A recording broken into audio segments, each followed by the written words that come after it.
Sandro, el icónico cantante argentino, no solo fue una leyenda de la música, sino también un símbolo cultural en toda América Latina. Con una voz única y un carisma irresistible, su presencia en el escenario era arrolladora. Pero su vida detrás de las cámaras no fue tan perfecta como muchos podrían imaginar. Detrás de la fama y los reflectores, Sandro enfrentó serios problemas en su vida personal. Relaciones complicadas, adicciones y un hábito que lo persiguió hasta su último aliento: fumar hasta 80 cigarrillos al día. Esta adicción, junto con otras dificultades, lo llevó a un deterioro de salud que culminó en su fallecimiento en 2010. Lo más impactante es que, 14 años después de su muerte, su esposa Olga Garaventa ha decidido romper el silencio.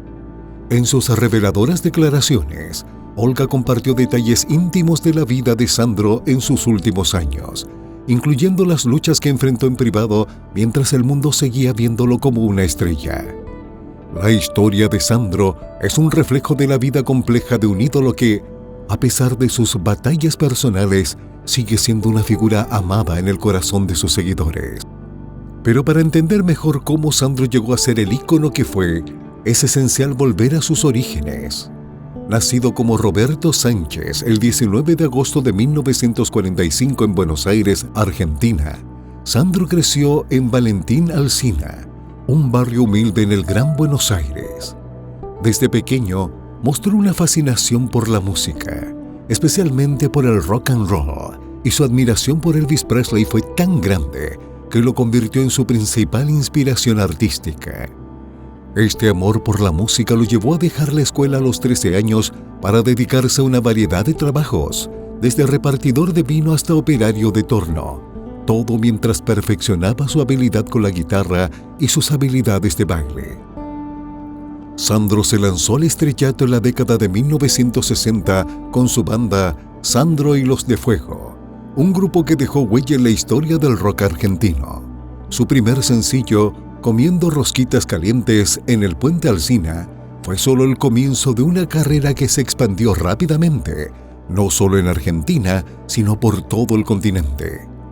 El Gitano, como también era conocido, fue más que un cantante. Fue un pionero que abrazó su ascendencia gitana y no tuvo miedo de ser un rebelde en un momento donde el rock apenas comenzaba a florecer en América Latina. A lo largo de su vida, Sandro también expresó cómo la música lo salvó de una vida de violencia, destacando que fue el rock el que lo apartó de las pandillas y las calles. Si bien su música y su carrera en la televisión lo consolidaron como un fenómeno de masas, las sombras detrás del éxito revelan una vida llena de desafíos.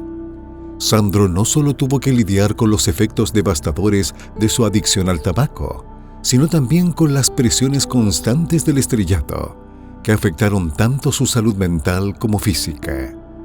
Ahora, más de una década después de su fallecimiento, las revelaciones de su esposa permiten a los fanáticos conocer una versión más humana y compleja del legendario artista. Durante los años 60, el rock and roll se había afianzado firmemente en Argentina, influenciado por ídolos como Elvis Presley, Little Richard y Bill Haley. En ese contexto, Sandro y su banda Los de Fuego comenzaron a hacer versiones en español de grandes éxitos del rock and roll anglosajón, incluyendo temas de Elvis Presley y Jerry Lee Lewis, logrando atraer la atención de la escena local. Fue en septiembre de 1963 cuando grabaron su primer sencillo bajo el sello CBS Argentina, una versión en español de To Know Him is to Love Him de Polanca y Devil in Disguise de Elvis Presley. Sin embargo, este primer lanzamiento no obtuvo el éxito esperado. A pesar de este traspié, Sandro perseveró, lanzando más tarde un segundo sencillo que incluía los temas Showa de Azúcar y La Pop Dulce de Alejandro Chamica. Esta vez logró cierto éxito con las canciones románticas, pero fue en febrero de 1964 cuando alcanzó su primer gran éxito con Los de Fuego. Lograron que CBS grabara Hay mucha agitación, There's Much Agitation, una versión en español de un popular tema de rock. El sencillo vendió 150.000 copias, marcando el avance definitivo de Sandro en la escena del rock en español y consolidándolo como uno de los pioneros del género en Argentina. A mediados de 1964, Sandro y los de Fuego comenzaron a hacerse notar en la televisión argentina. Su debut en el programa Aquí la Juventud fue solo el inicio de una serie de presentaciones que los llevaron a la fama. Pronto se convirtieron en invitados recurrentes en programas como Sábados Circulares, presentado por Pipo Mancera, un espacio que fue clave en el ascenso de Sandro. Conocido por sus movimientos de baile inspirados en Elvis Presley, Sandro desató una fiebre entre sus fanáticas, quienes lo aclamaban como el Elvis criollo o el Elvis latino, a pesar de que su estilo era único y tenía una impronta personal distinta a la del rey del rock. Sandro era famoso por sus presentaciones enérgicas que incluían saltos dramáticos y deslizamientos por el escenario sobre sus rodillas, lo que provocaba gritos, lágrimas e incluso desmayos entre sus seguidoras.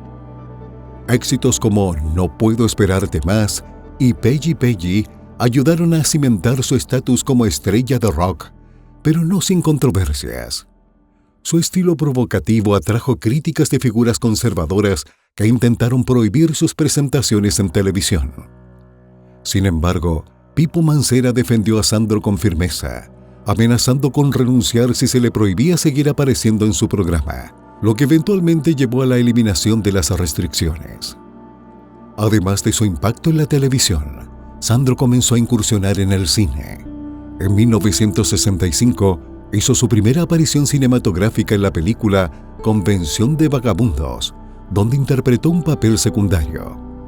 Ese mismo año, firmó como artista en solitario con CBS y comenzó a trabajar con el productor Héctor Teixeira, quien sería fundamental en su transición musical de rock a las baladas románticas. Con el apoyo de Teixeira, Sandro lanzó una serie de éxitos que capturaron el fervor de su creciente base de fanáticos, entre ellos La magia de Sandro, Sandro de América y Una muchacha y una guitarra.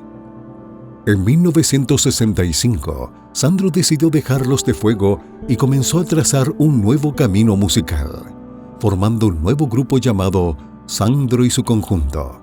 Este fue un punto de inflexión en su carrera, marcando el inicio de su etapa como solista. Para impulsar esta nueva fase, alquilaron un sótano en el barrio de Recoleta, conocido como la Cueva de Sandro, un lugar clave en la escena del rock argentino de la época. Durante este periodo, Sandro comenzó a coescribir canciones con su manager Oscar Andro, lo que le permitió profundizar su incursión en las baladas románticas. En 1966, lanzó su primer gran éxito en solitario, Las manos de mi padre, y siguió con una serie de álbumes como El sorprendente mundo de Sandro, Alma y Fuego y Latin Beat. Sandro también continuó expandiendo su presencia en el cine, interpretando papeles destacados como el del gaucho Severino en Tacuara y Chamorro. Uno de sus logros más importantes llegó en 1967, cuando ganó el Festival de Buenos Aires con la canción No me dejes, recibiendo el prestigioso Obelisco de Plata. Ese mismo año, lanzó Quiero llenarme de ti, un tema que no solo se convirtió en la canción principal de su siguiente álbum, sino que también marcó su primer papel protagónico en una película. Este éxito consolidó a Sandro no solo como un pionero del rock argentino, sino también como una de las figuras más importantes de la música romántica en América Latina, dejando un legado que sigue resonando hasta el día de hoy. En febrero de 1968, Sandro dio un gran paso en su carrera internacional al presentarse en el prestigioso Festival de Viña del Mar en Chile. Este evento fue significativo no solo por su éxito en el escenario, sino también porque marcó su consolidación como ídolo en América Latina. Sin embargo, ese mismo año estuvo teñido por una tragedia personal. El 27 de julio, su padre falleció, una pérdida que afectó profundamente al artista. A pesar de su dolor, Sandro mostró una resiliencia increíble al grabar 3 nuevas canciones el 19 de agosto, lo que reflejaba su inquebrantable compromiso con su música. Un año después, en 1969, Sandro lanzó la canción Rosa, Rosa, que se convirtió en uno de los mayores éxitos de su carrera, vendiendo más de 2 millones de copias. Existen dos versiones sobre la inspiración detrás de esta icónica canción. Una teoría sostiene que es una metáfora que compara a una mujer con una flor, mientras que otra sugiere que fue nombrada en honor a Rosa Díaz, quien trabajaba como empleada doméstica en la casa del productor de Sandro. Independientemente de su origen, Rosa Rosa consolidó su estatus como uno de los artistas más influyentes de la música en español. A finales de la década de 1960, Sandro experimentó una transformación en su imagen y estilo musical. Cambió su tradicional chaqueta de cuero por un elegante smoking y corbata, y sustituyó los jeans por pantalones acampanados, manteniendo siempre su distintivo cabello largo, patillas prominentes y los movimientos de baile enérgicos que lo caracterizaban, inspirados en su ídolo Elvis Presley. Este cambio de imagen lo ayudó a refinar su estilo, convirtiéndose en el pionero de un nuevo género, la balada romántica latinoamericana. Este nuevo estilo, que fusionaba elementos del rock and roll con la música romántica, fue provocador y sumamente atractivo para el público joven, especialmente para las mujeres.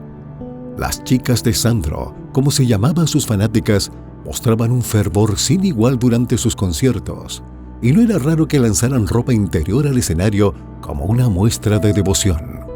Esta dinámica escénica y su enfoque seductor representaban un desafío a las normas sociales de la época, en especial a las relacionadas con la virginidad y las relaciones prematrimoniales en América Latina.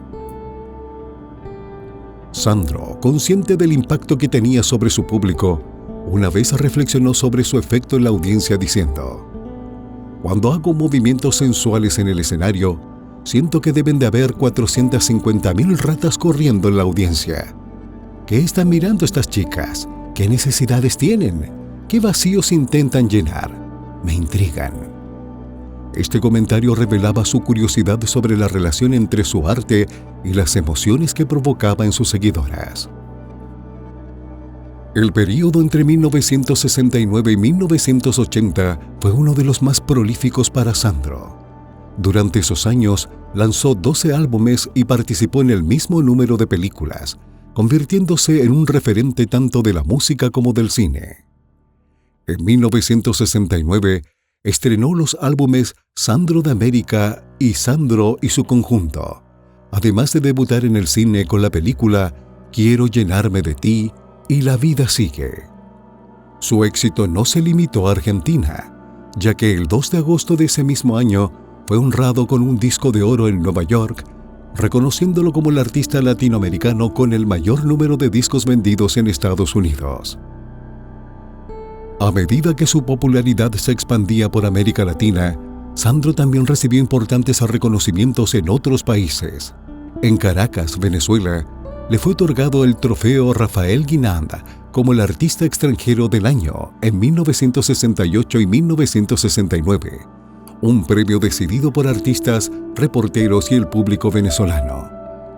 Además, durante la década de 1970, Sandro continuó dominando las premiaciones, ganando el trofeo Meridiano de Oro, votado por el público venezolano en varias ediciones entre 1970 y 1975, y nuevamente en 1978.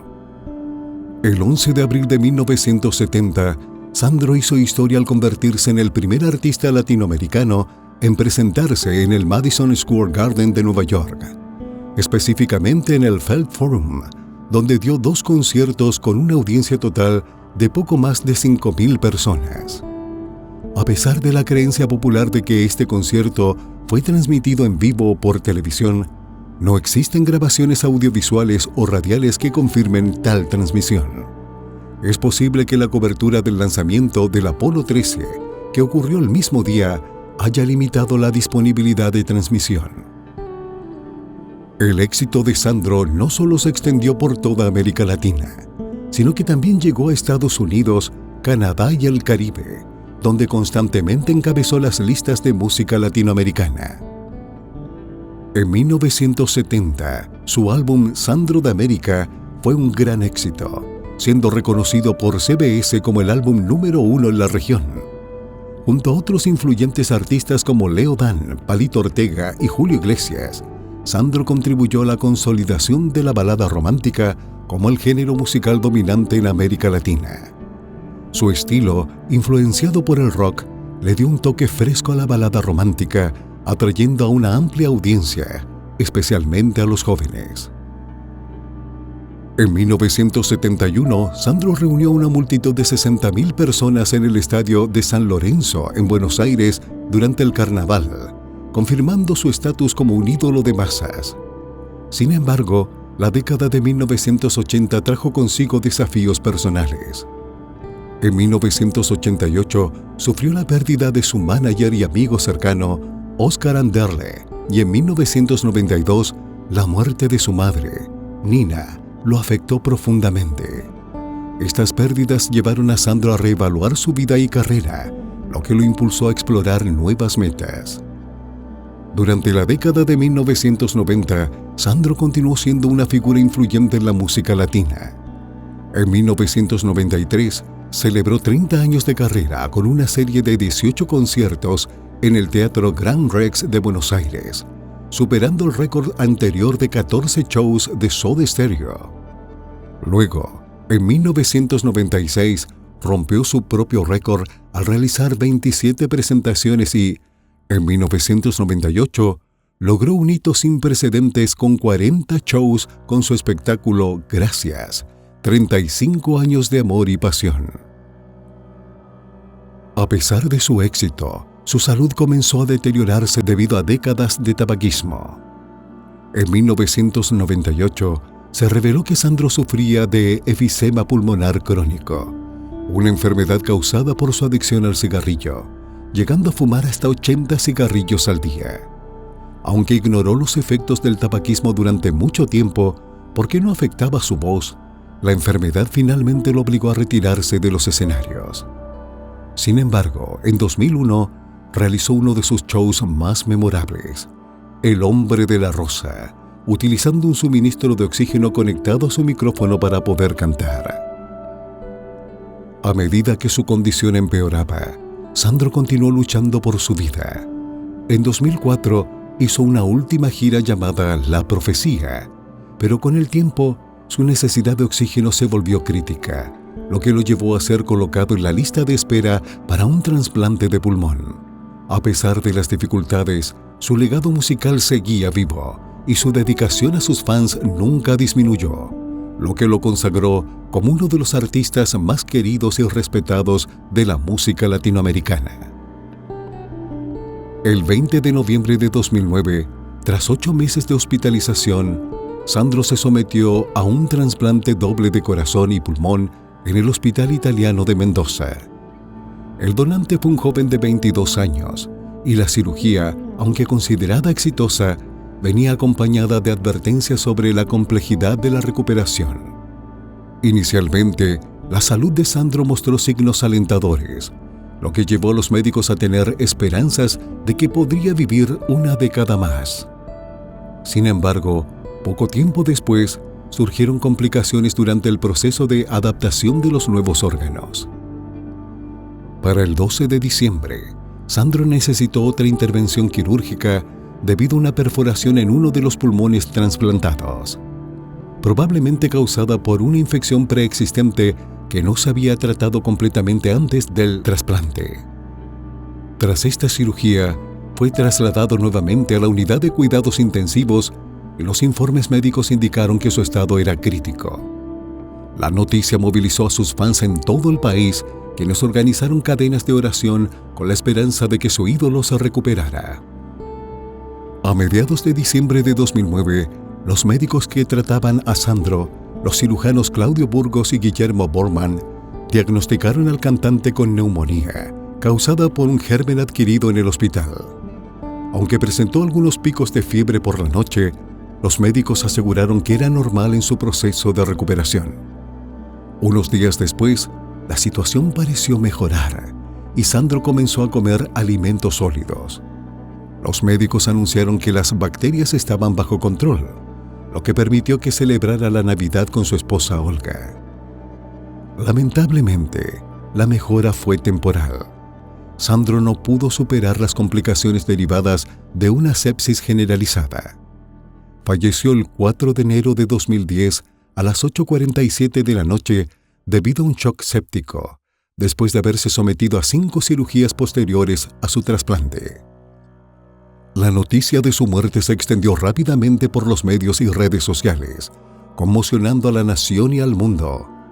El 5 de enero, importantes medios internacionales como The New York Times y The Washington Post informaron sobre su fallecimiento bajo el titular: "El cantante Sandro, el Elvis argentino, muere a los 64 años". La BBC también cubrió su muerte, destacando su impacto en la música latinoamericana. En cuanto a su vida personal, una de las facetas más conmovedoras fue la historia de amor entre Sandro y Olga Garaventa. Olga no era inicialmente fan de Sandro, pero compartió una profunda conexión con él, que se convirtió en la única persona con la que se casó legalmente. Antes de conocer a Sandro, Olga había estado casada y tenía 2 hijos, Manuela y Pablo. Comenzó a trabajar en el entorno de Sandro a mediados de los años 90, cuando fue contratada por su manager, Aldo Aresi, para encargarse del mantenimiento de las oficinas del cantante, conocidas como El Castillo en Boedo. Olga y Sandro se conocieron en 1994, pero no fue hasta una década después que Sandro comenzó a fijarse en ella. En ese tiempo, Sandro estaba en una relación con María Elena Fresta, a quien aparentemente dejó para seguir su relación con Olga. Un amor que llega sin aviso, describió Sandro al referirse a sus sentimientos por Olga. Esta historia de amor acompañó a Sandro hasta sus últimos días, y Olga permaneció a su lado, apoyándolo en sus momentos más difíciles. En diciembre de 2004, Sandro tomó una decisión definitiva y le dijo a Olga: "Trabajarás hasta el 31 de enero de 2005 y luego vendrás a casa". Olga aceptó, sabiendo que estaba entrando en la vida de un hombre con una gran responsabilidad y fama. 3 años después, el 13 de abril de 2007, Sandro y Olga se casaron en la mansión del cantante en Banfield, en lo que fue su primer y único matrimonio. Sandro recordó con alegría el día, describiéndolo como una ocasión significativa y feliz. Hoy, Olga continúa viviendo en la mansión de Banfield, donde recibe visitas de sus hijos y nietos. A 14 años del fallecimiento de Sandro, Olga finalmente rompió su silencio, ofreciendo nuevas perspectivas sobre su vida juntos y los desafíos que enfrentaron. La historia de amor entre Sandro y Olga es un testimonio de la fortaleza, la dedicación y el profundo amor que compartieron hasta el final.